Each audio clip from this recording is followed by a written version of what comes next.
آه، النهاردة عندنا توبيك ال VTP أو هو بروتوكول. تمام، عندنا بروتوكول النهاردة هنتكلم عن بروتوكول VTP أو اللي هو اختصار لفيلان ترانكينج بروتوكول. جميل. أنا عايزكم تستنتجوا حاجة كده على ال VTP عامة من قبل ما نبدأ خالص. فيلان ترانكينج بروتوكول، فده معناه إن أنا الشغل اللي المفروض يبقى معمول قبل ال VTP، عشان يعني لو سهل تفتكروا يعني. الشغل اللي بيبقى معمول قبل ما اطبق الفي تي بي، احنا هنشوف ازاي بيتطبق وهو ايه الفي تي بي ده اصلا بيعمل ايه بالظبط. بس المهم يعني تبقوا عارفين ان قبل ما نطبق الفي تي بي بيبقى عندنا ترانكينج مظبوطه والفيلانز متعرفه. جميل. فده بس عشان تعرفوا تحفظوه يعني. إيه اللور فيو بتاعتنا، نعرف يعني ايه في تي بي، ونعرف ان الفي تي بي ده ليه تلات مودز. تمام، كلاينت وترانسبيرنت وسيرفر. هنعرف الفرق بينهم. هنعرف ال VTP دومين وباسورد، بيبقى في حاجة اسمها دومين ال VTP وباسورد لل VTP.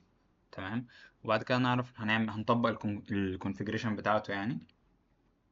وهنعرف معلومة أو معلومتين زيادة كده عن ال VTP، حاجة اسمها VTP revision number وحاجة اسمها VTP pruning. فايه إن شاء الله هنبدأ فيهم دلوقتي يعني. ماشي. بسم الله الرحمن الرحيم. رب اشرح لي صدري ويسر لي أمري واحلل عقدة من لساني يفقهوا قولي. اول حاجه احنا عندنا مشكله في يعني عندنا، لا يعني في مشكله ممكن تواجهنا. احنا طول الوقت اغلب الوقت كنا بنشتغل مثلا على ايه؟ كنا بنشتغل مثلا على توبولوجي فيها كام سويتش قليلين كده.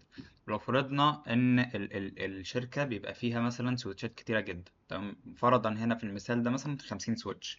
تمام. وانت كده كده السويتشات دي هنقولها اوريدي معمول لها كونفيجريشن، تمام، معمول لها متعرف عليها الفيلانات والترانكينج معروف يعني. الترانك بورتس معمول لها كونفيجريشن والفيلانات متعرفه وكده. تمام. فهيبقى ايه مثلا اللي هيحصل لو انا عايز اضيف فيلان جديده؟ يعني انا دلوقتي كل السويتشات عندي موجوده، وعايز اضيف فيلان جديده عندي في التوبولوجي كلها. تمام. فانا هضطر، لو فيلان مثلا اسمها الاتش ار مثلا دي، فانا هضطر اعمل ايه؟ هخش على كل سويتش من ال50 سويتش اللي عندي واعرف الفيلان دي. يعني هخش على كل سويتش لو دول 50 سويتش هخش على 50 مره اعرف الاتش ار دي، فيلان اتش ار دي اعرفها 50 مره. تمام.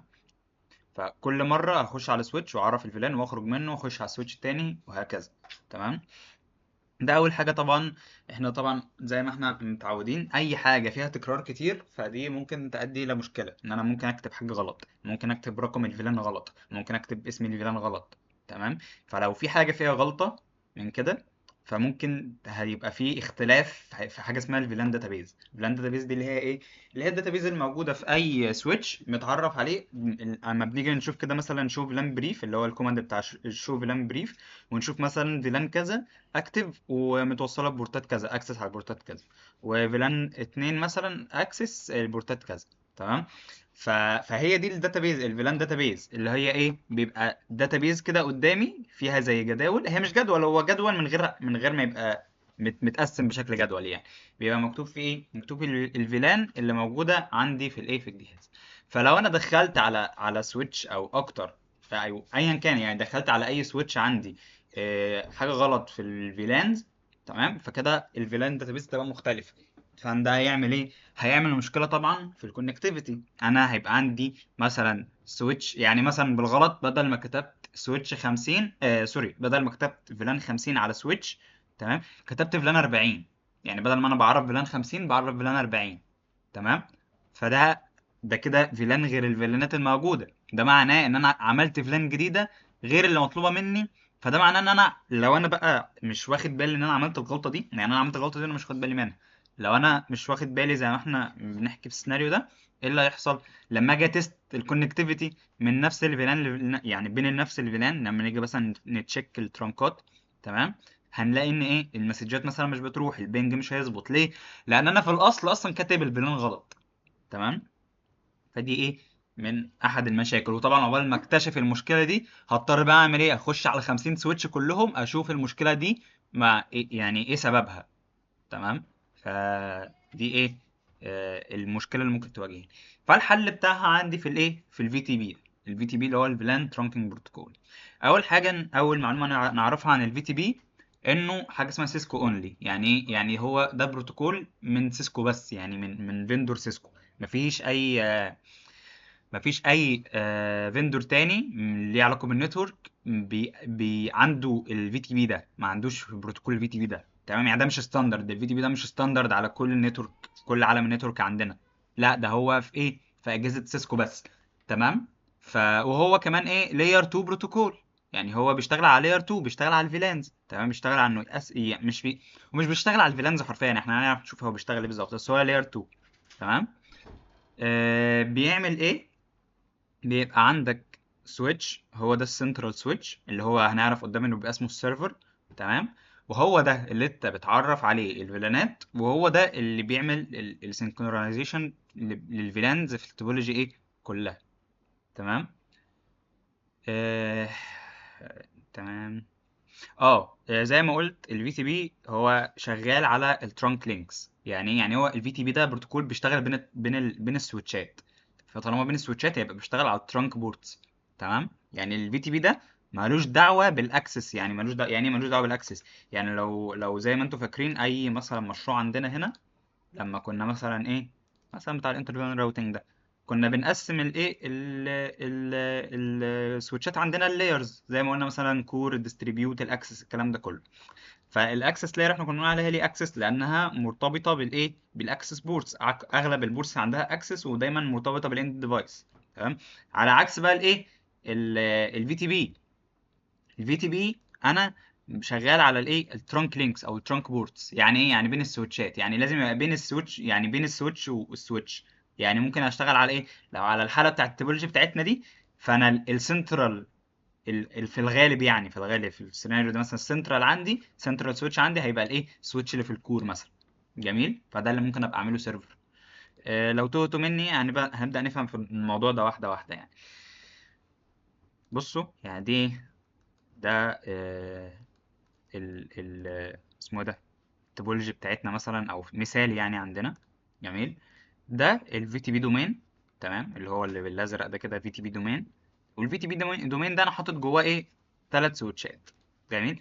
في الفي تي بي زي ما قلنا انا ماليش دعوه بالاكسس، يعني ماليش دعوه بالايه، بالحاجات اللي على الاكسس بورتس، ماليش دعوه بالاند ديفايسز. انا بتكلم كل كلامي وكل شغلي، كل اهتمامي كله هيبقى على السويتشات نفسها. جميل؟ فهحط السويتشات كلها في نفس الدومين. جميل؟ وهوزع الرولز. فانا زي ما قلت الفي تي بي ليه رولز. الرولز دي ايه؟ سيرفر وترانسبيرنت وكلاينت.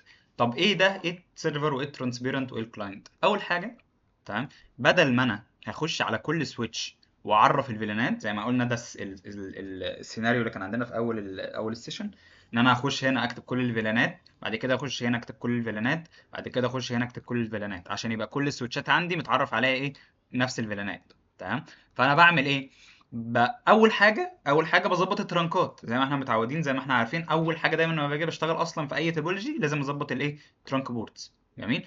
بعد كده هعمل ايه، هعرف الفيلانات، بس مش هعرفها على كل السويتشات. انا هعمل ايه، اخش على السويتش اللي انا عايزه يبقى في تي بي سيرفر ده، وهعرف عليه هو السويتش، هو هعرف عليه بس الفيلانات الاول. تمام؟ يعني اخش على السويتش ده واقول له مثلا فيلان 10 مثلا. جميل؟ فيلان 20، فيلان 30.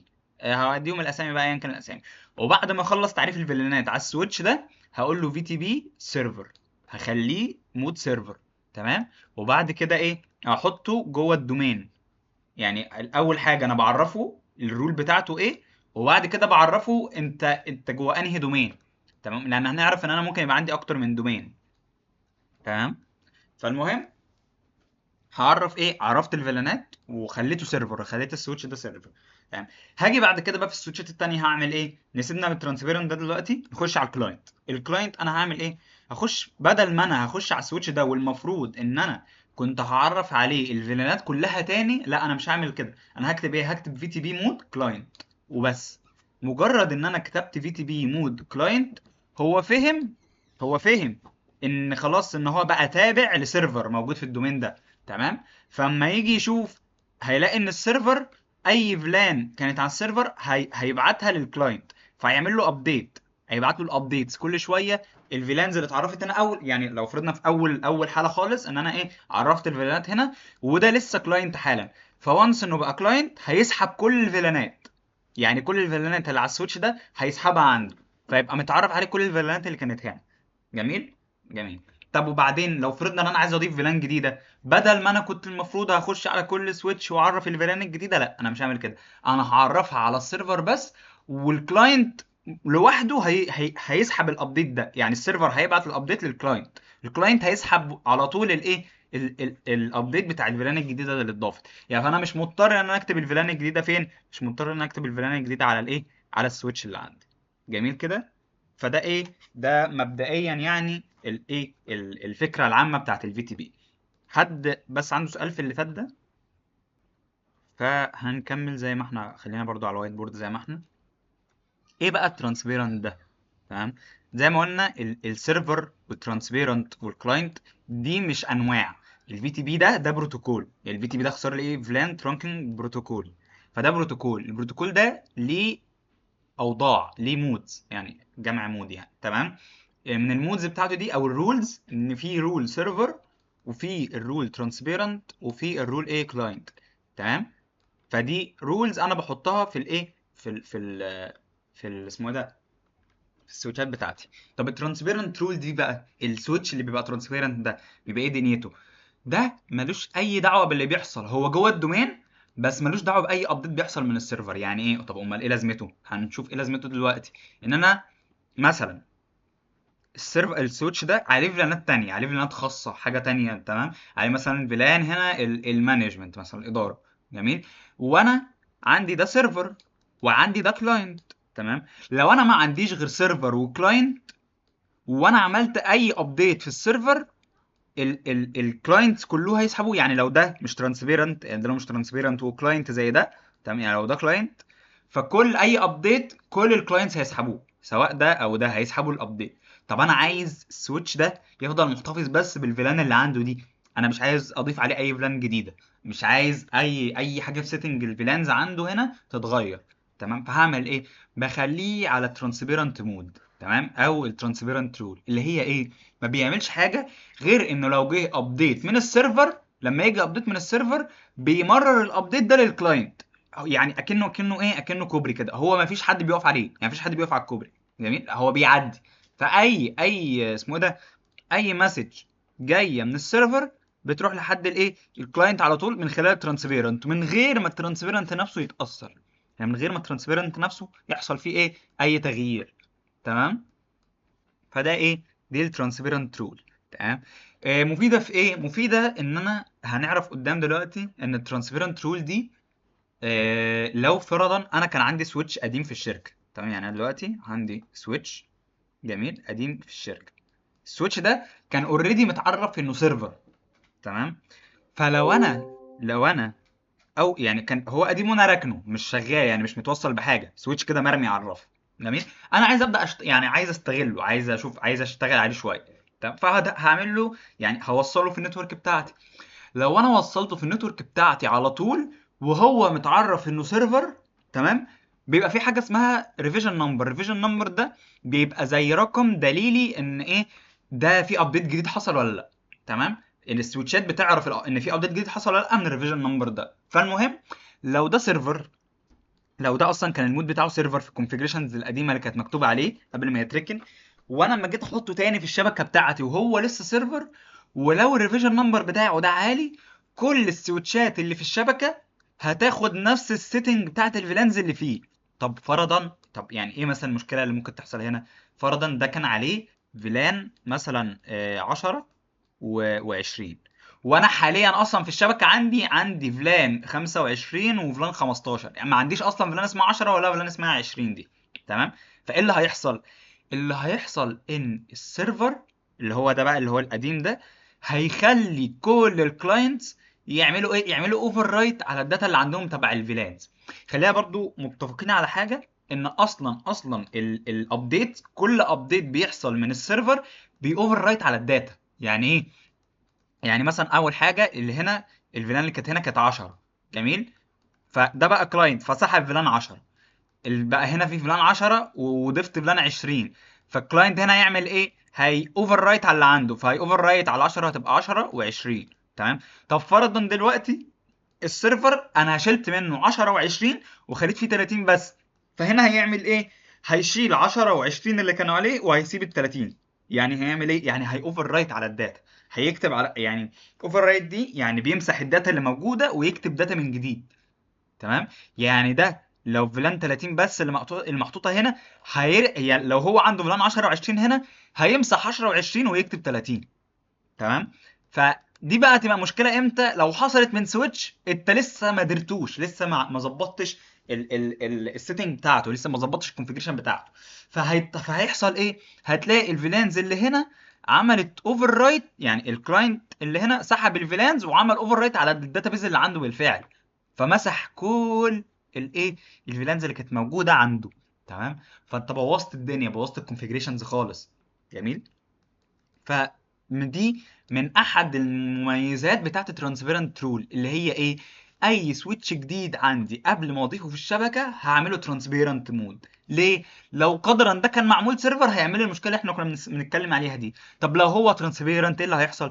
لو ترانسبيرنت زي ما اتفقنا هو مش هيتاثر باي ابديت ولا هيأثر على حد. يعني ايه؟ يعني ولا هو هيبعت ابديت لكلاينت ولا هو هيستقبل ابديت من سيرفر، هو هيفضل محتفظ بنفس الايه، السيتنج اللي عنده لحد ما انا خلاص حطيته في الشبكه وخليه وهو ترانسبيرنت، ابدا بقى اعدل في السيتنج بتاعته واظبطه على السيتنجز اللي عندي في الشبكه الموجوده بالفعل. جميل كده. حد تاه مني في اللي احنا بنتكلم فيه ده؟ انا لسه كنت بشرح ترانسبيرنت حاليا اهو. تمام، وصل ولا ايه؟ في حته، ايه حته المشكله دي؟ هو كان في مشكلة بتحصل، فأنا عشان أتجنبها كنت بعمله ترانسفير. ما هي المشكله ان هي ايه؟ وكنت هقول اه المشكله دي اسمها ايه. او هنعرف اسمها العلمي، بس انا بشرح لكم كده بشكل سريع بعد كده نخش في السلايد يعني. المشكله ان هي ايه؟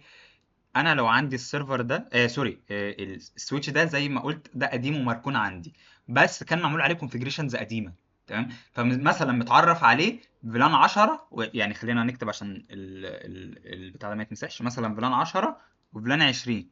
جميل. فيلان 10 وفيلان 20 على السويتش ده.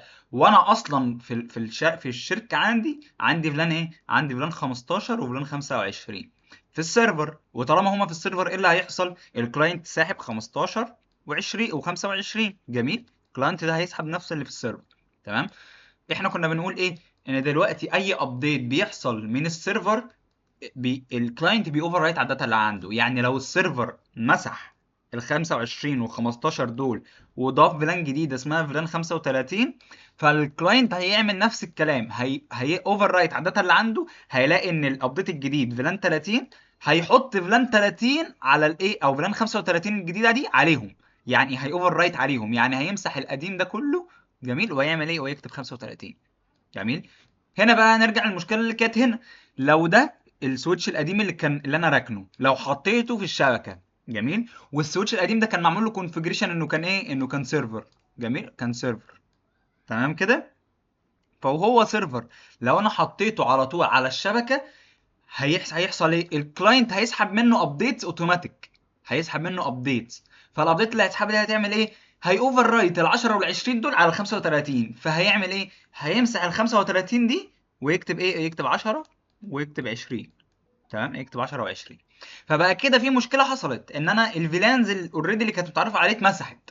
انا مسحت الداتابيز، الفيلان داتابيز اللي كانت موجوده. جميل.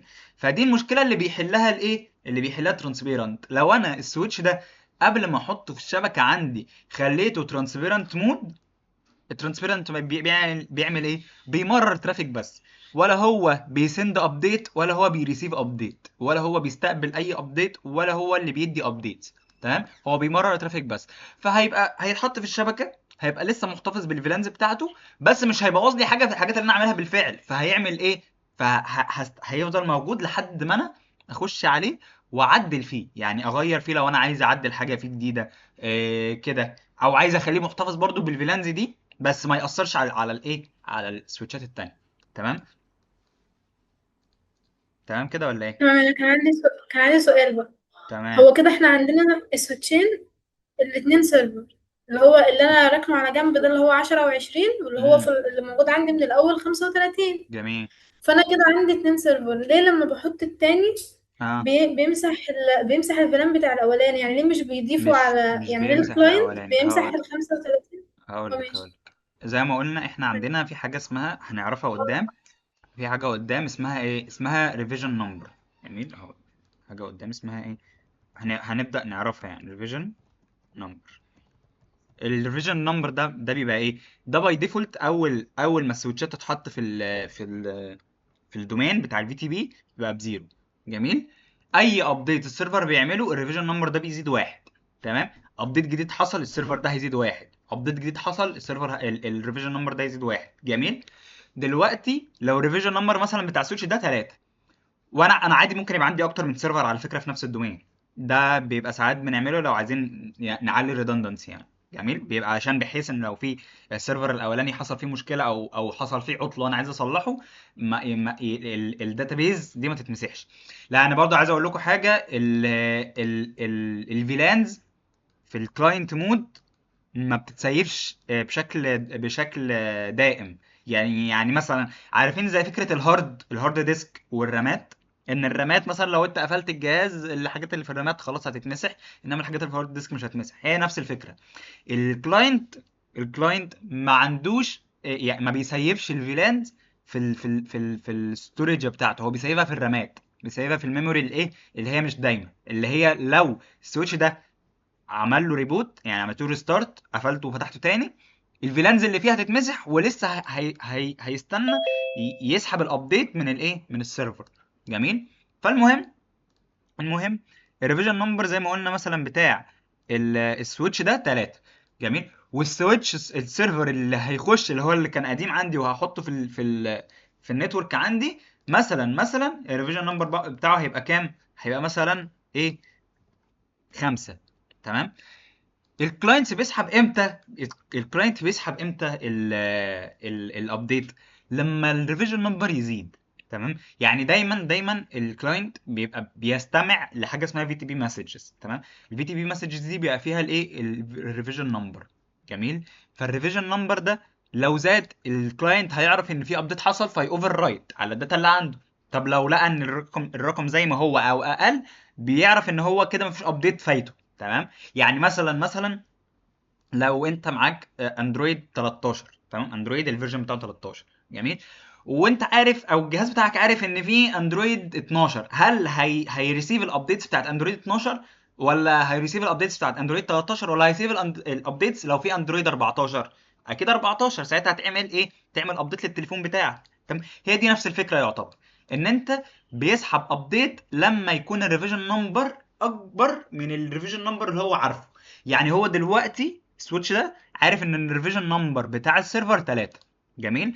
لو جه اي مسج في تي بي فيها ان الريفيجن نمبر 3 او اقل، مش هيغير حاجه. طب لو الريفيجن نمبر اعلى هي اوفر رايت على الداتا اللي عنده. طب دلوقتي في السيتويشن اللي عندي، هرجع للسيتويشن ده، السويتش ده هضيفه في الشبكه، الريفيجن نمبر بتاعه 5، الريفيجن نمبر بتاعه اعلى من الريفيجن نمبر اللي كان موجود. فالكلاينت اول ما يشوف ريفيجن نمبر اعلى هيسحب الابديتس منه، فيسحب الايه، فيلان 10 و20 دي ويوفر رايت على الفيلانز اللي عنده. تمام كده. ماشي. ماشي. تقريبا انا شرحت كل اللي في السلايدز اصلا هنا، يعني تقريبا انا شرحت كل اللي في السلايدز هنا. نبدأ بقى نعرف. ماشي، انا هنمشي بقى بالسلايدز تاني علشان ايه، نبقى ماشيين بالترتيب بقى. زي ما شرحنا الفي تي بي، وانه بيشتغل بس على الترانكات، لازم ابقى عامل ترانكس، لازم ابقى عامل البورت ترانكس الاول، ونبقى معرفين الفيلانات زي ما قلنا هنا ايه. انا الاول قبل ما اعمل في تي بي دومين واعمل في تي بي سيرفر وكلاينت والكلام ده كله، انا اول حاجه بعمل ايه، بعرف الترانكات. تمام. الترانك اللي هنا والترانك اللي هنا، وبعد كده بعرف الفيلانات على السويتش اللي انا عايزه يبقى سيرفر. جميل. دي اول ايه خطوتين بعملهم. بعد كده بعمل ايه، بعمل الفي تي بي بقى، بعمل في تي بي دومين، وبحدد من السيرفر وبحدد الكلاينت وبحدد لو في ترانسبيرنت والكلام ده كله. جميل. الفي تي بي بيشتغل بس على النورمال رينج بتاع الفيلانز، اللي هو من اول فيلان مش واحد بقى اللي هي تبقى اتنين لحد 1005. تمام. او فيلان واحد كده كده سواء الديفولت او غيره يعني، او انت معرف فيلان جديده. تمام. فبيبقى شغال على النورمال رينج بتاع الفيلانز، مش الاكستندد مش سبورتد للفي تي بي. الفي تي بي ما مش بيسبورت الايه، الاكستندد رينج بتاع الفيلانز. تمام. وزي ما شرحنا السيرفر رول، السيرفر رول سريعا بقى كده، ده ايه السويتش اللي هو الاساسي بتاع الدومين بتاع الفي تي بي كله. تمام. هو الوحيد اللي بيقدر يكريت او يغير او يمسح اي فلان. يعني هو الوحيد اللي يقدر يعدل في الفيلانز في الداتابيز بتاعت الفيلانز الموجوده في الشبكه كلها. الشبكه كلها تحت امر الايه الفي تي بي سيرفر ده. عمل فيلان جديده، ال اسمه إيه ده، اللي في اسمه ده الكلاينتس كلهم هيسحبوها. غير في فلان، غير اسمها مثلا او حاجه، كلهم هيغيروا. مسح فلان، كلهم هيمسحوا. تمام. فهو اللي بيادفرتايز او بيسند الايه الفلان ابديتس دي. ادفرتايز يعني هو اللي بيعلن عنها يعني. تمام. هو اللي بيسند الابديتس دي. اوكي. للايه للسويتشات التانية اللي على الترانكس. فده معناه ان ايه، عشان برضو نبقى فاهمين حاجه. الفي تي بي المسجات بتاعت الابديتس، اللي الفيلان ابديتس اللي بتبقى جايه من الفي تي بي، ما بتعديش على الاكسس لاير، ما بتعديش قصدي على الاكسس بورتس. تمام. يعني ايه؟ يعني انا لو هنا مثلا، لو ده زي المشروع مثلا احنا كنا شغالين عليه، لو هنا ده السيرفر ودول الكلاينتس. تمام. هنا مفيش يعني البورتات اللي هتستلم الابديتس اللي هي الترانك بورتس بس. تمام. يعني خلينا نشوف هنا كده، البورت ده بس اللي هيستلم الايه الابديتس.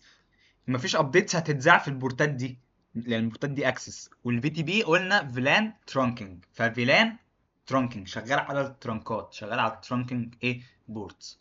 تمام. فهو ايه زي ما قلنا كده. كل طبعا النتورك ممكن يبقى فيها اكتر من ايه من في تي بي سيرفر عشان نحقق redundancy. كل ما بنغير زي ما قلنا، كل ما بنغير كل ما يحصل تشينج للسيرفر، الريفيجن نمبر ده بيزيد. تمام. فاول ما بيزيد ايه بيسند الابديتس للايه لكل الفيلانات، كل السويتشات يعني. والكلاينت رول زي ما قلنا ده اللي بيريسيف الابديتس وبيابلاي الايه الابديتس دي عنده في الداتابيس بتاعته. تمام. وما يقدرش يغير حاجه من نفسه. يعني الفي تي بي كلاينت ما يقدرش هو يكريت فيلان من نفسه، ما يقدرش يعدل فيلان، ما يقدرش يمسح فيلان. هو مجرد تابع للايه للسيرفر ده. تمام. فهو مجرد انه بياخد الاوامر من السيرفر ده، العبد بتاعه. تمام. يعني انت العبد بتاع السيرفر ده، ما فيش حاجه بيقدر يعملها من نفسه، لازم ايه السيرفر هو اللي يعملها. جميل. زي ما قلنا ده الليميتيشن بتاع الكلاينت، انه ايه ما بي اسمه إيه ده مش بيسبورت البرمننت الايه ميموري. يعني ما فيش الداتابيز ما بتتحفظش دايما. يعني لو انت عملت ريبوت او عملت ريستارت للسويتش، الفيلانز اللي موجوده بتتمسح، وبيضطر انه يستنى انه يريسيف اي ابديت جديد من الايه، او يريسيف مش شرط ابديت، يريسيف الانفو من السيرفر. تمام. فالسيرفر بيجي له زي نوتيفيكيشن كده مثلا ان في كلاينت اتعمل له ايه ريبوت. فبعد ما يتعمل له ريبوت ده بيستنى مثلا، لو فرضنا ثواني، فالثواني دي بيستناها على ما السيرفر ايه يبعت له الانفورميشن بتاعت الفيلانز الموجوده. جميل كده. وده الفي تي بي ترانسبيرنت مود. زي ما قلنا هو اندبندنت سويتش، هو ملوش دعوه باللي بيحصل، هو بيبقى جوه الدومين بس مش بيتاثر بيه. تمام. هو ملوش دعوه بالابديتس بتاعت الفيلانز. وبيمانج الفيلان داتابيس بتاعته لوحده. يعني اي فيلان يعني لو هو عايز اعرف عليه فيلان بعرف عليه هو نفسه. مش بخلي السيرفر يبعت له ابديتس. تمام. فبالتالي وهو بيحتفظ طبعا بالفيلانز، يعني على عكس الكلاينت قلنا هو ايه ما بيحتفظش بالفيلانز في الميموري بتاعته. انما طبعا لان ده ترانسبيرنت فهو ملوش دعوه بالسيرفر خالص. تمام. هو حد مستقل بذاته. فبالتالي إيه بيحتفظ بالداتابيس بتاعته، بالفيلان داتابيس بتاعته. تمام. بس زي ما قلنا ايه هو بيفورورد الفي تي بي مسجز. تمام. اي في تي بي مسج بيستلمها من السيرفر ايه بيبعتها للكلاينت. هو مجرد يعني موصلاتي، او بيوصل ده لده وبس، ملوش دعوه بقى باللي بيحصل. تمام. بس اللي ممكن يحتاج ترانسبيرنت زي ما قلنا الحالات اللي احنا قلناها، وفي نفس الوقت لو انا عايز ايه اخليه محتفظ بفيلان سيتنجز معينه فيه. تمام. ومش عايز حاجه اوفر رايت عليه، لان زي ما قلنا الكلاينت بيتعمل اوفر رايت عليه بعد كل ابديت، انما الترانسبيرنت لا. تمام. فانا لو عايز احتفظ بفيلان داتابيز معينه عليه، ف يعني لو في فيلان داتابيز معينه عايز احتفظ بيها، بخلي السويتش بتاعها ترانسبيرنت. تمام. آه، you are inserting a switch. زي ما قلنا لو انت هتحط سويتش جديد برضه. جميل. وده مقارنة سريعة بين الكلاينت والسيرفر. زي ما قلنا مين اللي بيكريت ويديليت ومين فايل فيلانز، السيرفر مش الكلاينت. مين اللي بيحتفظ بالفيلانز؟ السيرفر طبعا بيفضل محتفظ بالفيلانز حتى لو عملت له ريستارت، انما الكلاينت بيبقى لا، ما فيش، ما بيحتفظش بالفيلانز. واللي بيسند ابديتس دايما هو السيرفر مش الكلاينت. تمام كده. تمام. ماشي. حد عنده اي سؤال في اللي فات ده قبل ما نخش في الفي تي بي دومين وباسورد؟ طب ثانية واحدة. هعرف انقل برضو المعلومات بتاع الاكسس بورت ولا لازم ادخل على كل سيتش؟ لا، ملناش دعوه بقى بالاكسس بورت. هو زي احنا كنا بناخدين الخطوات ايه، يعني كنا واخدين مثلا الخطوات ان انا بخش على السويتش، بعرف الفيلانات، او مثلا هعمل الترانكس. تمام. بعد كده هعرف الفيلانات. تمام. ده الايه الخطوات اللي انا بعملها. هو بس الفي تي بي مسؤول عن انه ايه، بينقل الفيلانات اللي انا عرفتها. تمام. يعني اي فيلان انا عرفتها هو بينقلها، انما هو ملوش دعوه بالاكسس، ملوش دعوه البورت ده بيأكسس ايه، لان الاكسس دي، اكسس بورت دي انا بعملها على ايه، على السويتش نفسه اللي عنده بي سي، على اللي عنده ان ديفايسز. تمام. يعني الاكسس بورت انا بعرفه فين؟ بعرفه هنا، بعرفه هنا، بعرفه هنا. تمام. فلو الفي تي بي هنا او هنا، حتى لو ده كلاينت، هو ملوش دعوه، الكلاينت بيسحب بس ان في اتعمل ديكلاريشن للفيلانز. تمام. فانا بدل ما اعمل ديكلاريشن للفيلانز عليه مباشره، انا بخليه يسحب ابديتس من الايه، من السيرفر. انما الاكسس بورت لا، انا بعملها بنفسي برضه. تمام. ده السؤال الاول. لو انا ثانيه، سوري انا ازاي، هو دي انا ما جربتهاش. طب بس هو المشكله في التوبيك الفي تي بي ده، ان اسمه ايه ده، الفي تي بي ده لو خدتوا بالكم هو اصلا، لو ما اعرفش حد فيكم بيخش على منصه سيسكو نتوركينج اكاديمي ولا لا، بس الشهادات بتاعتها اللي هي اغلب الناس ده بتاخدها وبتشيرها على على لينكد ان والكلام ده كله، ما فيهاش توبيك الفي تي بي ده اصلا. يعني توبيك الفي تي بي ده اصلا انا عشان انا درسته، حاولت اجمع اهم المعلومات اللي فيه واحطه. تمام. انا مش فاكر اكيد هو فيه ممكن كذا دومين ولا لا، بس منطقيا ممكن يبقى فيه، بس انا ممكن تسرشه في النقطه دي. تمام. لان زي ما قلت هو مفيش مصدر، يعني ده التوبيك الوحيد اللي انا ما لقيتلوش مصدر اقدر اجيب منه معلومات بشكل دايركت. جميل. ده انا مجرد ان انا التوبكس اللي انا درستها بس فاكرها وايه، بقول لكم عليها. يعني انتوا حتى لو زي ما قلت لكم، لو دخلتوا على منصه سيسكو نتوركينج اكاديمي، اي كورس من الثلاث كورسات المشهوره بتاعه السي سي ان اي، مش هتلاقوا فيها التوبيك الفي تي بي ده اصلا. تمام. فنقطه ان ممكن ينفع كذا دومين دي انا مش متاكد منها قوي، بس اعتقد ينفع عادي. بس اصلا مش هنحتاج ان احنا نعمل كذا دومين، هو هيبقى دومين واحد وهنحط فيه ايه، نفس الفيلانات يعني وكده. يعني ممكن نبقى نسيرش عليها، ممكن لو حد حابب يسيرش ويعرفنا المعلومة برضه هتبقى كويسة جدا. فجربوا يعني اعتبروه مثلا حاجة ليك كده، جربوا تسيرشوا عليها. يعني انا ما اعرفش انتوا اصلا من النوع اللي بيجرب يسيرش على التوبكس اللي بندرسها ولا لا. فجربوا سيرش، اعملوا سيرش على الفي تي بي بسيرش بسيط، اصلا مش هتاخد منكم حاجه يعني، حتى لو سالت شات جي بي تي يعني. وبلاش شات جي بي تي لا يعني. بصوا انا عايز اقول لكم حاجه برضو، معلومه سريعه كده قبل ما نكمل شرح. آه، اي مجال انت ممكن تعتمد فيه على الاي اي الا النتورك. النتورك من المجالات المستفزه مع الاي اي، ان الاي اي ممكن يديك معلومات، يعني يعني ممكن حاجه ليها علاقه بالفي تي بي دي، يعني فكره الفي تي بي الدومين دي ممكن يدي معلومه صح، بس مش دايما. لان اول حاجه في مصادر كتير بيبقى معلوماتها مختلفه عن بعض. تمام. ووارد ان المصادر كلها تبقى صح.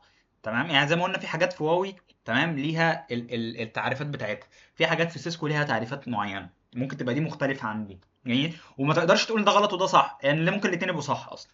جميل. وفي نفس الكلام في نقطة تانية، اللي في الكونفيجريشنز لما تيجي تشتغل على مشروع او كده، بيبقى صعب ان انت تخليه يساعدك في المشروع الا لو انت فاهم قوي.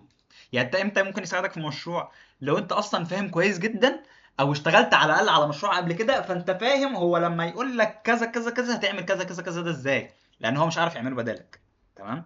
فدي من احد الحاجات اللي بتبقى مشكله في ان في اعتماد ان انا اعتمد على الاي اي في الشغل بتاعي. تمام. بس وغير كده اصلا في شغل الاي تي بشكل عام، الاعتماد على الاي تي، الاعتماد سوري على الاي اي، ما بيبقاش بالشكل الكبير.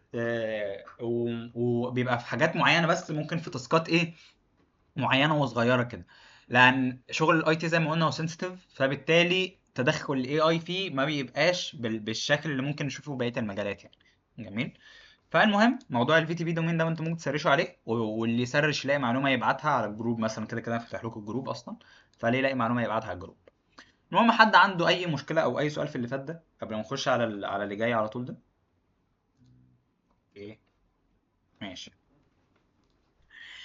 اول حاجه الفي تي بي دومين، او اخر حاجه يعتبر اصلا في السيشن. الفي تي بي دومين اصلا السيشن على فكره خلصت يعتبر يعني. احنا هنخلص دي ونعمل الكونفيجريشن بتاعه بسيط اصلا وسلس، كلمتين هنقولهم وبس. المهم الفي تي بي دومين، زي ما قلنا، انا علشان اعمل في تي بي سيرفر وفي تي بي كلاينت لازم احطهم في دومين واحد، تمام؟ زي ما عملت في الايه، في الرسمه اللي كنت عاملها في الوايت بورد. جميل. ف علشان زي ما بيقول هنا، زي ما بنقول زي عشان الفي تي بي يشتغل بين السويتشات لازم يبقوا كلهم في نفس الايه، في تي بي دومين. في تي بي دومين ده يعني اكنه بيقول لك اكنه تيم، دومين اللي هو الحيز او المجال اللي هم كلهم فيه، تمام؟ فهحطهم في نفس الايه، الدومين.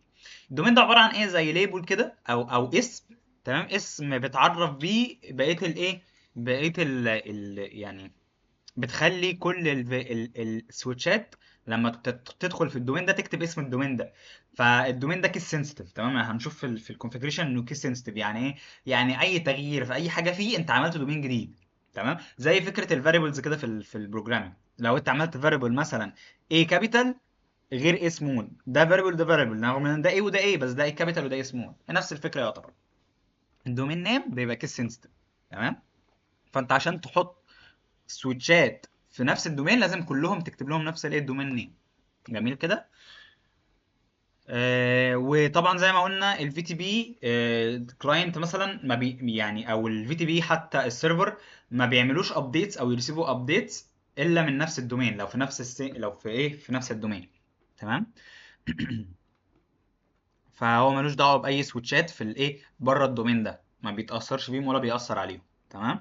فاي تأثير جوه الفي تي بي لازم يبقى جوه الفي تي بي دومين، يعني لازم يبقوا كل السويتشات في نفس الفي تي بي دومين. لو في سويتش بره الفي تي بي دومين يعني مالوش اي رول في الفي تي بي ده ولا هو جوه الدومين، فما بيتأثرش ولا بيأثر بالايه، بالحاجات اللي علاقه بالفي تي بي.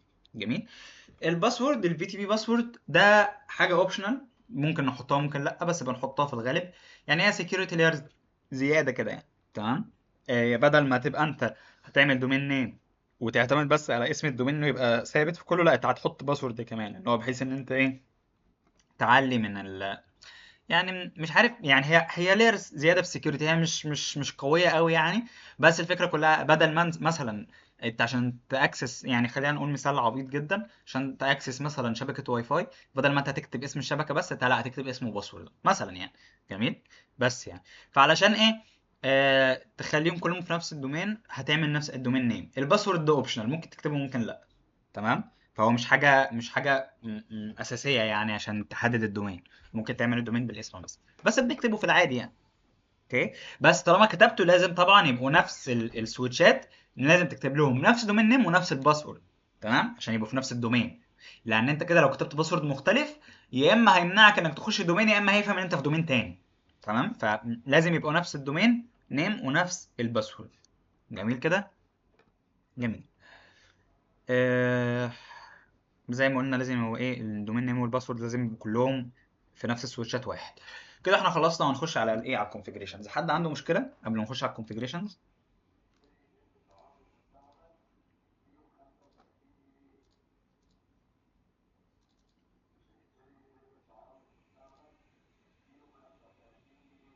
او لا بلاش حد عنده اي مشكله يا جدعان؟ انتوا معايا طيب، ولا انتوا نمتوا، ولا انتوا ايه؟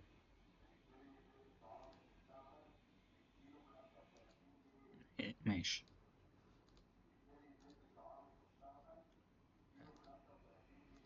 حبيبي ماشي ماشي. يا رب ما تبقوش سامعين الدوشه اللي جنبي دي.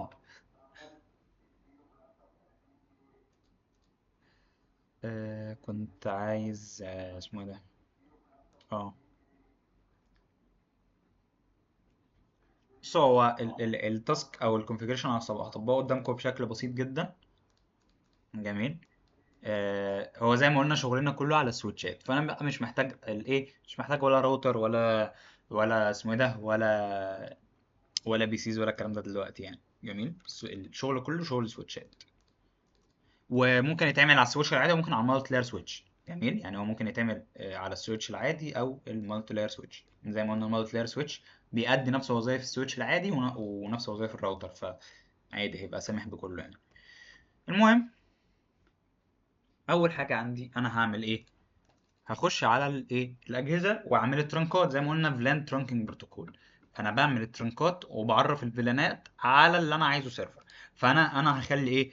انا هبقى محدد مثلا ان انا عايز ده اللي سيرفر مثلا اهو. انا عايز ده ايه؟ ثانيه واحده. انا عايز ده اللي سيرفر. جميل، ده السيرفر بتاعي. تمام كده. فانا هعمل ايه؟ اول حاجه هعرف الترنكات.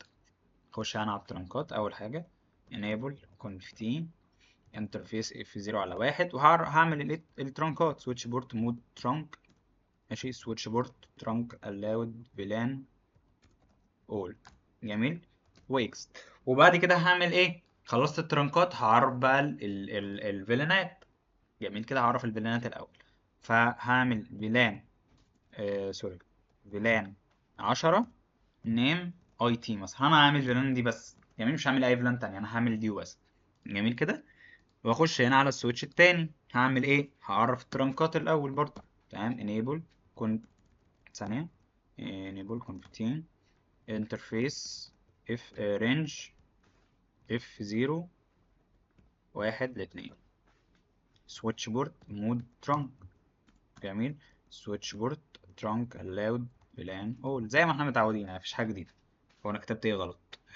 switch board trunk allowed VLAN دي انا كتبتها غلط. ماشي، VLAN all. جميل. فانا زي ده كل اللي احنا خدناه عادي لحد دلوقتي، مفيش حاجه جديده. لحد دلوقتي انا ما عملتش الايه، ما عملتش الفي تي بي. تمام، enable برضو كونفتين انترفيس اف 0 على 1 سويتش بورت مود ترانك سويتش بورت ترانك allowed فيلان اول. جميل كده. عرفت الترانكات عادي جدا زي ما احنا متعودين وعملناها 100 مره. هبدا اعمل ايه بقى؟ السيرفر. انا دلوقتي عرفت هنا فلان 10 زي ما كنا عارفين. جميل، لان ده اللي انا عايزه يبقى السيرفر، ودول ما عرفتش عليهم لان انا مش عايزهم يبقوا سيرفرات. يعني انا هبقى اخلي عندي سيرفر واحد وهو ده. جميل كده، جميل. فهعمل ايه؟ هعمل في تي بي مود سيرفر. كده قال لي ايه؟ قال لي ديفايس مود اوريدي في تي بي سيرفر. فبقى ده بقى تبع بقى في تي بي سيرفر. جميل. بعد كده اعمل ايه؟ في تي بي دومين، وهكتب اسم الدومين مثلا نت بوينت. جميل. فبقى لي ايه؟ قال لي changing للفي تي بي دومين نيم من null. ما كانش عندي الدومين، ما كانش ليه اسم. null دي اللي هي فراغي، ما فيش حاجه زي null بتاعت البروجرامينج برضه. تمام، انتوا اغلبكم خد حتى يعني ايه null دي.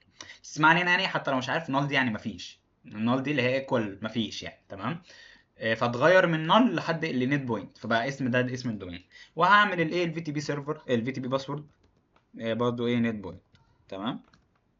فاللي قال لي الايه؟ setting VLAN device VLAN database باسورد الايه؟ نت بوينت. فالفيلان داتابيز بتاعتي بقى الباسورد بتاعها ايه؟ نت بوينت. جميل كده، جميل. هعمل ايه؟ اول حاجه ده اللي انا عايزه يبقى سيرفر، ده اللي انا عايزه يبقى كلاينت.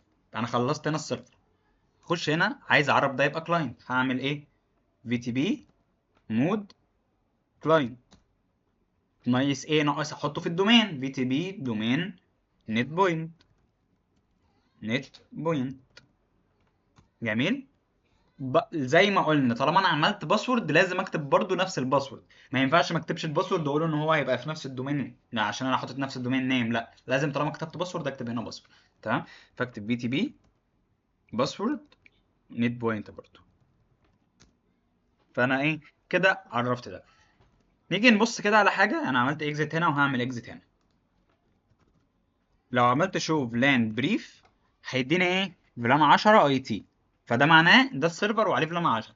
انا ده عشان انا عرفت عليه الفلانات. طب انا هنا ما عرفتش فلانات، هاجي اعمل برضو شو فلان بريف. ايه ايه الاف ده بقى؟ ثانيه واحده. هو اكيد ممكن ابقى عملت غلطه. آه... ايه الغلطه اللي ممكن ابقى عملتها؟ نت بوينت. ثانيه. حاليا ايه؟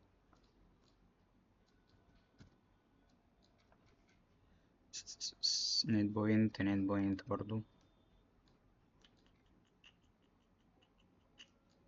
وده في تي بي مود كلاينت عادي، ده في تي بي مود سيرفر. طب ثواني. تمام تمام تمام. انا هعمل ده ترانسبيرنت ونشوف هل فعلا المشكله كانت في ترانسبيرنت ولا لا. هعمل ده في تي بي مود ترانسبيرنت، تمام. وهعمل برضو هحطه في نفس الدومين طالما ترانسبيرنت، يعني هو تبع الدومين، نفس الدومين بتاع الايه في تي بي، الدومين نيم نت بوينت، بعد كده في تي بي باسورد نت بوينت. جميل كده. لو جيت ابص هنا انا مش هلاقي، يعني المفروض انا ماليش الفيلانات، يعني عملت هنا شو فلان بريف، طالما هو في تي بي هو ما ينفعش يسحب الفيلانات. طالما ده في تي بي، يعني طالما هنا في تي بي وده المفروض ده السيرفر، وترانسبيرنت هيمرر الابديت للكلاينت، فالمفروض الكلاينت ايه يقدر يسحب الفيلان دي. فلو عملت شو فلان بريف تاني ما سحبهاش برضه. طب ايه بقى المشكله هنا؟ تمام، ممكن نجرب نعرف فيلان تاني. نخش هنا كونف، انا بكره البتاع ده بسبب الايرورز الغريبه دي. لا في تي بي ايه، عايز اعرف فيلان 20 نيم نيم اي اي مثلا اكزit. لو انا لا ثانية، خلينا ايه نخرج برضو.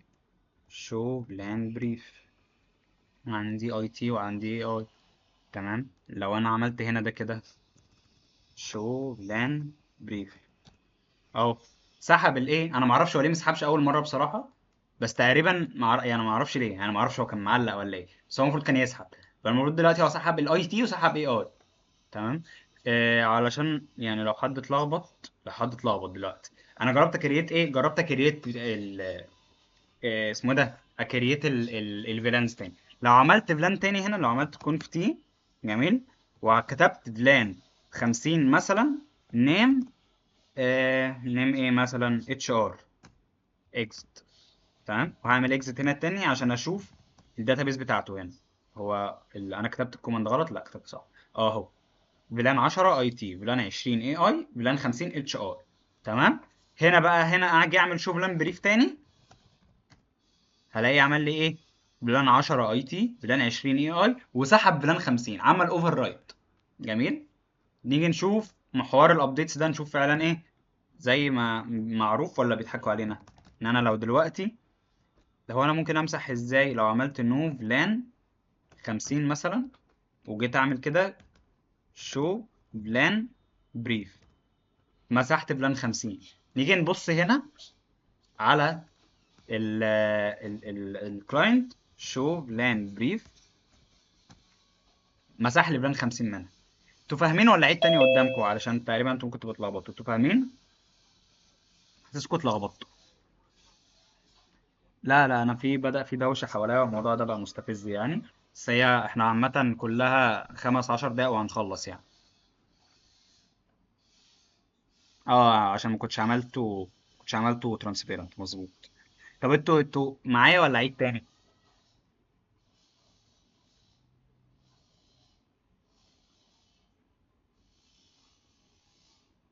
طب ليه فرانكو يعني؟ يعني مش عارف اقرا. اه بس هو بياد ولا بيمسح ويكتب بدل القديم؟ هو بيوفر رايت. هو بيوفر رايت، يعني ايه بيوفر رايت؟ يعني انا دلوقتي، لو انا يعني خلينا نقول دلوقتي دول فيلان 10 و20 اللي موجودين فين في سويتش السيرفر، جميل. لو انا هعمل كده، هخش على السيرفر، تمام. اخش على السيرفر واعمل ايه، نو فلان 10 ونو فلان 20، تمام. معلش يا جدعان قطعت فجأة، سوري سوري. المهم انا كنت عملت ايه دلوقتي، انا كان عندي فلان 10 و20 في السيرفر، جميل، ومسحتهم، عملت نو فلان 10 ونو فلان 20، جميل. فلو جيت عملت شو فلان بريف دلوقتي وانا في السيرفر اهو، مسح لي الفيلانات، تمام. هنا ايه اللي هيحصل؟ زيه زي اللي حصل في السيرفر. هيعمل ايه؟ هعمل شو بلان بريف، هيمسح لي. فالكلاينت عامة هو بيتبع السيرفر عمل كذا هيعمل زيه. السيرفر مسح كل الفيلانات اللي عنده، هيمسح كل الفيلانات اللي عنده. السيرفر زود فيلان، هيزود فيلان. السيرفر غير في اسم فيلان، هيغير في نفس اسم الفيلان. يعني لو انا عملت هنا مثلا دلوقتي في السيرفر اهو فيلان 10 نيم، دايما نيم ايه مثلا، احط ايه سي اس مثلا يعني، جميل. الطبيعي هنا ايه اللي هيحصل؟ ان هو هيسحبها. هعمل شو فلان بريف صاحب الايه فلان دي. طب لو انا دلوقتي غيرت الاسم، هخش على فلان 10 بس هخلي اسمها مثلا احمد، ها، مثلا يعني. جميل. فالمفروض ان انا هنا ايه الفلانز اللي عندي هنا ايه شو فلان بريف، سوري شو فلان بريف، هتبقى ايه السي اس بقت احمد. هاجي هنا كانت سي اس، هاجي دلوقتي المفروض اهو صاحب الابديت هعمل شو فلان بريف تاني بقى اغيرها. فهو الكلاينت بيتبع السيرفر في اي حاجه. يعني الكلاينت اي حاجه سيرفر بيعملها هو بيوفر رايت نفس الداتا اللي عنده. يعني هو ما بيحتفظش بالحاجه اللي عنده، يعني هو ما احتفظش ان كان في فلان تانية غير دي، لا هو لقى ان السيرفر مسحها فهو مسحها، لقى السيرفر زود حاجه فهو زودها، لقى السيرفر عدل حاجه عدلها. تمام. هنيجي هنا نبص على الترانسبيرنت هنلاقيه في حاله خالص، ولا ليه علاقه باي حد، شوف لان بريف ولا ليه اي دعوه، هو فاضي لا زي ما هو ما اتغيرش في حاجه. تمام كده ولا انتوا تهتوا مني؟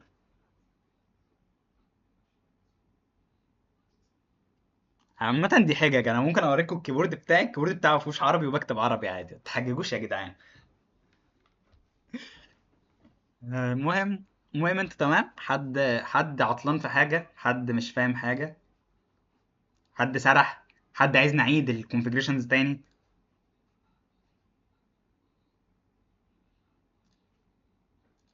يا جدعان لو حد سرح، حد مش فاهم حاجة، حد حاسس الموضوع صعب يقول لي عادي. انا حاسس ان انا ممكن ابقى جريت شوية، بس هي يعني لان انا من وجهة نظري المعلومات سهلة. لا ليه؟ لان انا اللي يعني انا دارس الحاجه، فانا بالتالي الموضوع ممكن مش هلاقي فيه صعوبه قوي. تمام. حتى لو حصل مشكله ابقى عارف المشكله ايه.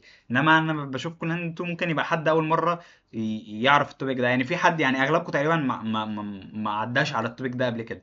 اعتقد يعني التوبيك ده ما عداش عليكم قبل كده. تمام. انا اصلا ما اعرفش، ممكن لو في حد في الجامعه بتاعته، لان انتوا كلكم اغلب في منكم جامعات كتيره مختلفه، يعني مش كلكم في نفس الجامعه معايا. فلو على نفس الجامعه او نفس الكليه معايا فانا ما درسناش الحاجات دي. في الجامعات التانية انا ما اعرفش هم درسوا ولا لا، بس حتى زي ما قلت في المصادر بتاعت سيسكو نتوركينج اكاديمي، توبيك الفي تي في ده اصلا انا ما لقيتهوش. فانا ما اعتقدش ان الحاجات دي يعني مألوفة بالنسبة لكم، ممكن يبقى اغلب الحاجات دي بالنسبة لكم جديدة يعني. فانتوا تمام ولا مش تمام؟ اوكي. الريفيجن نمبر ده انا كنت اتكلمت عنه اصلا، يعني حتى الحاجات دي احنا اوريدي قلناها. ممكن الفي تي بي برونينج دي اللي جديده سنه. تمام. هقول لكم ايه ثانيه من. اوكي ثانيه واحده عشان انا ايه ما خدتش الغياب. فسيف. وانتوا كان 3 1 2 3 4 5 6 18، يعني في نفرين زياده مش ظاهرين في البتاع دي. جميل. جميل اوكي. آه اسمه ايه ده؟ الريفيجن نمبر نبص عليه سريعا كده، انا كنت شرحته اوريدي. الريفيجن نمبر ده زي ما قلنا هو كاونتر. تمام. بيتراك قد ايه الفيران دي اتغيرت. فزي ما قلنا اي تغيير بيحصل على الفي تي بي سيرفر، الكاونتر ده بيزيد واحد. تمام. وزي ما قلنا هو بيستارت من ايه من زيرو. يعني اعتقد لو عملنا هنا انا ما اعرفش هيجيب كام يعني، بس لو شفنا هنا مثلا شو في تي بي ستيتس تقريبا، هنجيب فين الريفيجن نمبر؟ يعني بص الريفيجن نمبر هنا ثانية، ريفيجن نمبر في تي بي ريفيجن نمبر راننج واحد. تمام. ده الريفيجن نمبر. جميل. والفي تي بي دومين هو في تي بي ستيتس دي بتجيب كل المعلومات يعني. تمام. ففي تي بي ريفيجن نمبر دي فيرجن، سوري فيرجن، ايه ده فين الريفيجن نمبر؟ انا ما قريتهاش صح. فيرجن فين؟ كونفيجريشن فيرجن ريفيجن اعتقد ده. اعتقد هبقى اتاكد يعني، بس ايه هو بيظهر في الجدول ده. بس هو مفيش حاجة مكتوب عليها ريفيجن غير ده، فهو غالبا ده. تمام. كاتب 10 لأن غالبا احنا غيرنا كذا مرة يعني، فكل تغيير كان بيزيد يعني. نجرب ممكن نغير نعمل حاجة جديدة مثلا هنا كونف تي. لو عملت ايه، لو ضفت بلان جديدة مثلا بلان 80 نام اي اس مثلا. اوكي.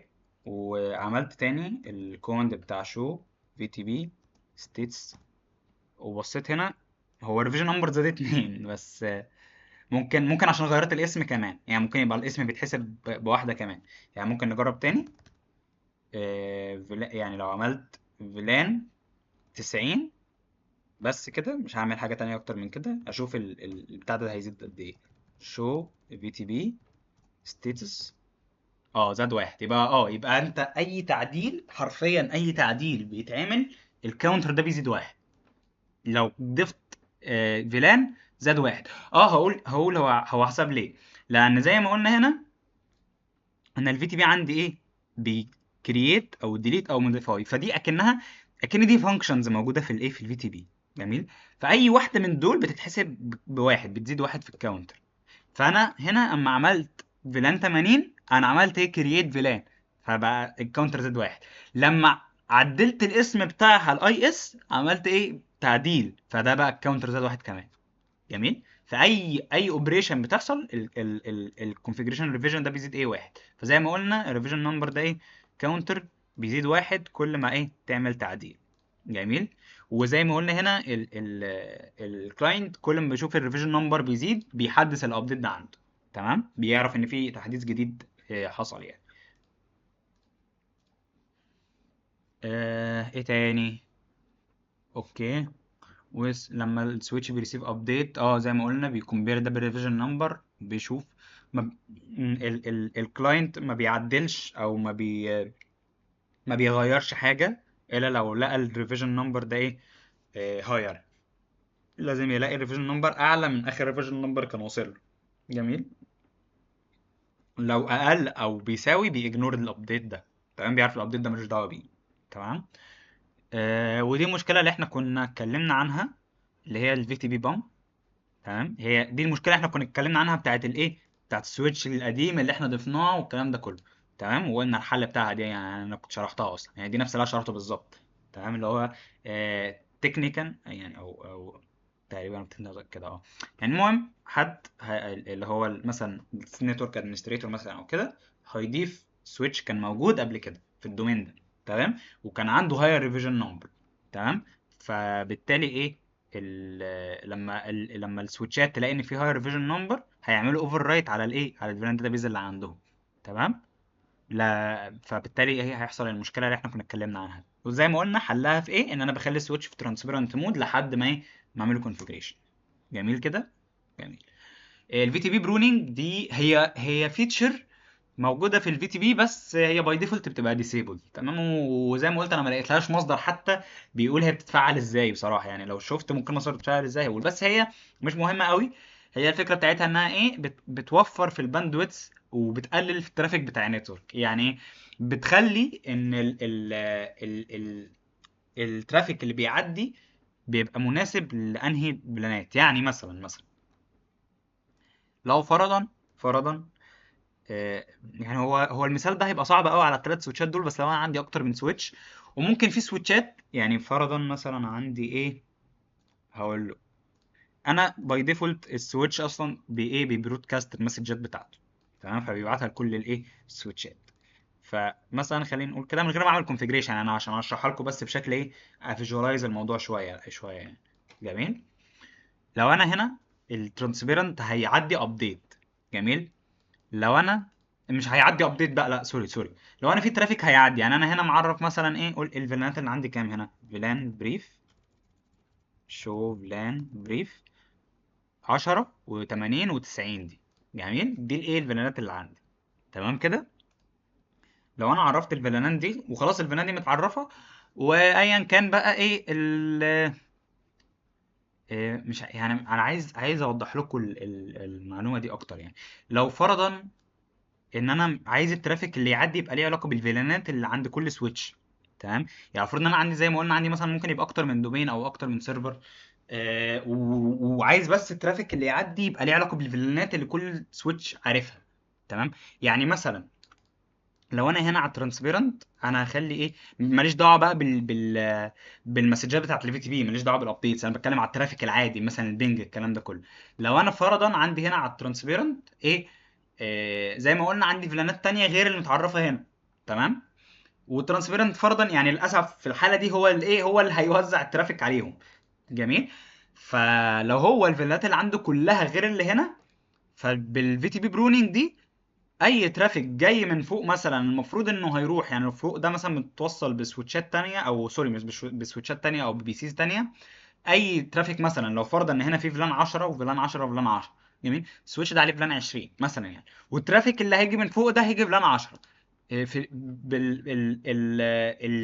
اسمه ده الفيتشر بتاعت الفي تي بي برونينج هتعمل ايه؟ هتخلي الترافيك ما يعديش، يعني هتخلي الترافيك بتاع الفلان اللي كان موجود فوق ده ما يعديش.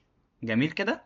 يعني بصوا هي زي ما قلنا هي فيتشر متخلفه، حتى هي ملهاش اي كونفيجريشن خالص، ملهاش اي معلومات خالص، مش لاقي لها اي مصادر قوي يعني، بس حبيت اضيفها اللي هو ايه لو حد حابب يسيرش عليها اكتر يعني. جميل. فهي الفكره بتاعتها انها بتقلل من اليوسيج بتاع البرودكاست بتاع النتورك. جميل. فبتخلي ايه الفلان ترافيك بس اللي انا محتاجه انه يعدي بس، يعني لو في ترافيك له علاقه بفلان معينه بيعدي بس على السويتشات اللي هي عندها الفلانات دي. يعني السويتش عنده فلان 10 وهيعدي عليه ترافيك له علاقه بفلان 30، لو في تي بي برونينج دي شغاله الترافيك ده مش هيعدي من هنا. ليه؟ لان انا ما عنديش هنا فلان 30 دي، يعني عندي فلان 10 بس. جميل. هيعدي على السويتشات اللي ليها علاقه بفلان 30 الترافيك جاي تبعها يعني. جميل. الفي تي بي برونينج زي ما قلنا هي فيتشر ديسيبلد اصلا باي ديفولت، تمام. والميزه بتاعتها مش قويه قوي يعني، تمام، ممكن اصلا يعني تعمل مشاكل زياده يعني. ولو حد عايز يسرش عليها يبقى يسرش عليها اكتر يعني. هي اسمه إيه ده اللي زي ما قلت هي ملهاش مصادر قوي برضو كتير، وما لقيتلهاش برضو حاجه ليها علاقه بالكونفيجريشن يعني بتاعتها. تمام. فالمهم انا عارف ان اخر معلومه دي ايه يعني رخمت شويه، اللي هو مش عارفين نظبطها قوي بنفس التوبيك. فانا اصلا كنت عايز الغيها لكم، بس قلت انا اصلا كنت هلغيها، انا اصلا كنت هلغي السلايد دي، بس قلت اسيبها علشان لو حد فضوله جابه انه ايه يسيرش زياده يعرف عنها، لان هي كده كده مش هتاثر معانا في الشغل العملي بتاعنا ولا اي حاجه. جميل. يعني ملهاش اي علاقه بالشغل اللي احنا هنعمله يعني. تمام. وده الايه الكلام اللي احنا اوريدي شرحناه، مفيش اي حاجه. خلاص احنا اصلا خلصنا كده.